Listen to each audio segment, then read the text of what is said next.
I'm Christopher the Bronze Age Nerd, and you're watching Nerd News.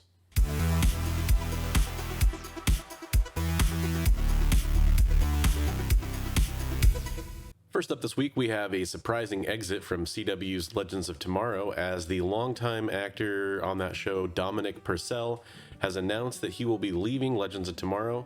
And while details are still forthcoming, this does appear to be some sort of friction with the studio.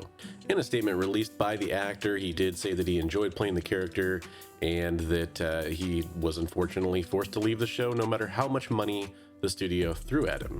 This will leave just Katie Lotz and Amy Louise Pemberton, who played White Canary or Black Canary, and Gideon, respectively, on the show as the only remaining cast members from the original season.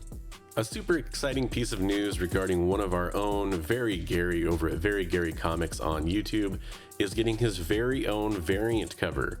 The Very Gary Demise is going to take place in Invincible Red Sonja number 2, and the cover does feature Red Sonja having slain the beloved YouTuber down below in the front of the cover. Although, mysteriously, his red hair doesn't appear to be quite so red on this cover, which is interesting considering it is a Red Sonja book, but still, it's a cool cover. I know I went over to the Indiegogo and got mine pre-ordered. You should too if you have any interest in Very Gary Comics or Red Sonja. It's a great comic book. Check it out. Everybody who orders does get a free copy of Invincible Red Sonja number 1. And the great Amanda Connor and Jimmy Palmiotti are on this title, so definitely worth checking out. Congratulations, Very Gary. On last week's Nerd News, I mentioned that Joker 2 was going to be the first appearance of Bane's daughter, Vengeance. And while that is true, it looks like that first appearance might just be in cameo. Thanks to Sean over at Comics Elite for opening it up over on the Economics and Comics Elite mashup they did, so I was able to see the inside.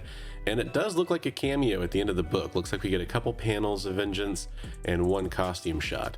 So definitely something to consider, because it looks like maybe Joker 3 or Joker 4 could be Vengeance's first full appearance, and that's one you'll want to keep your eyes out for. The highly anticipated animated series What If is coming to Disney Plus from Marvel Studios, and this week some leaks came out from the concept art of that show.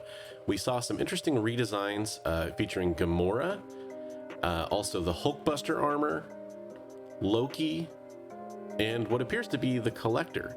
So some interesting stuff coming to What If. It looks like we've already seen Peggy Carter reimagined as Captain America and some other really cool shots. I personally am really excited for the series. I always love the What If comics, and especially with an animated style where they can kind of go wherever they want. I'm really curious to see how this turns out, and I can't wait. Also in Disney Plus news, the rumor mill has fired up about a potential Wolverine anthology series that would be coming to Disney Plus. The other part of that rumor contained that it would take place in the 80s, which is interesting. It isn't confirmed at this point. I'm not going to put too much stock in it, but it has already caused the comic market to take some jump on some Wolverine-related titles, so it's something to keep in mind. Wolverine's always a popular character. He's the most famous character in Marvel Comics, probably this side of Spider-Man. So definitely something you'll want to keep your eyes out for. If we do get an announcement, whether it's animated or live action, it'll be really interesting to see if it comes along with any casting rumors, because I know everyone's curious who is going to replace Hugh Jackman as Wolverine. If you're a fan of Marvel Legends, like I am, the great 6-inch action figure series with Marvel Comics and Marvel Cinematic Universe characters featured in it, there's been some really cool product shots that have come out for new characters that are coming soon. We know Nova's right around the corner, with potentially it may be already showing up in a few stores. We've seen some really cool pictures of Darkstar and the amazing Build-A-Figure Ursa Major. So definitely some really cool stuff coming pretty soon.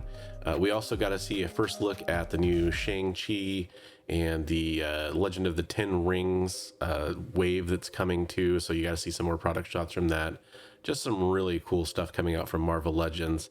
And if you're into any of these characters who haven't had a figure release, at least in some time, you're probably going to be pretty excited. It was announced this week that Amazon has canceled development of its Lord of the Rings MMORPG, which begs the question, Amazon was making an MMORPG for Lord of the Rings? I hadn't even heard about it. Lord of the Rings Online ran for many years and was very successful with a group of people for sure, especially once it went free to play.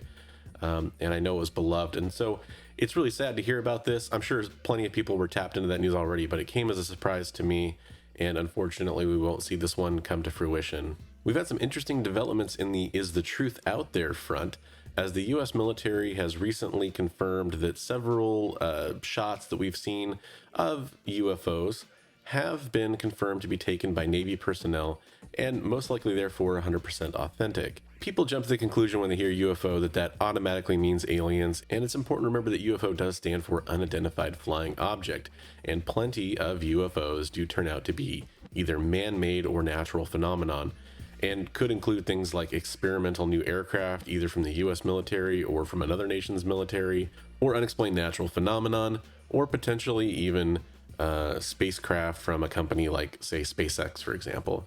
We really just don't know at this point, but it is super interesting, and it was certainly interesting to see the Pentagon acknowledge that the footage is authentic US military personnel footage, and there will be more information released later this summer from the Pentagon on different types of footage like this, or potentially even new footage, so definitely something to keep your eyes peeled for.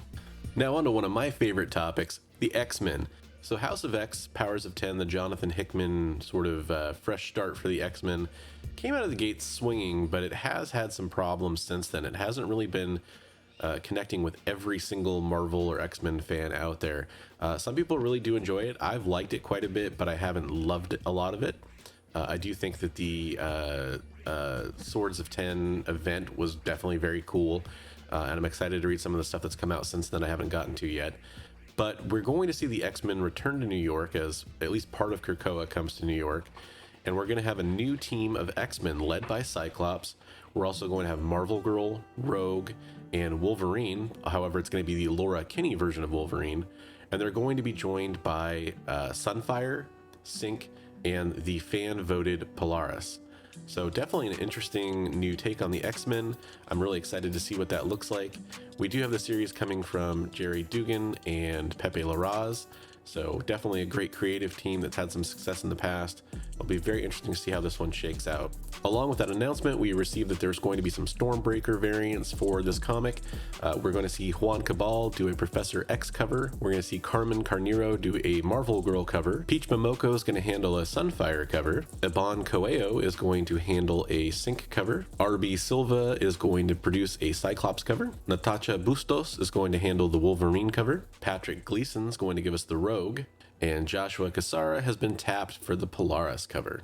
I, for one, am super excited to see this new X-Men series launch and to see them return to New York and kind of the main Marvel universe, since they've been a little separated from the events of that recently.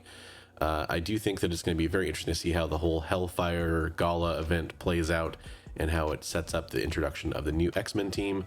And I'm really excited to see this lineup. It seems like a pretty cool one. I like that there's not too many characters. It seems pretty well balanced, and it should be pretty interesting to see how it all shakes out. They should be a pretty powerful bunch of mutants. All right, so that wraps up nerd news for this week. If you have any stories you want me to cover or things that I missed, go ahead and mention them down in the comments below. I do want to remind everybody that I do have a Ko-fi if you want to support the channel. That's a donation type service where you can go donate to the production of this channel. I'll put the link down below. And you'll want to keep your eyes peeled to the channel, because later this week I will be doing my bronze buys. I'll also have a LCS spotlight for my local comic shop, which is Diversified Games in Washington State. So definitely check that out as well.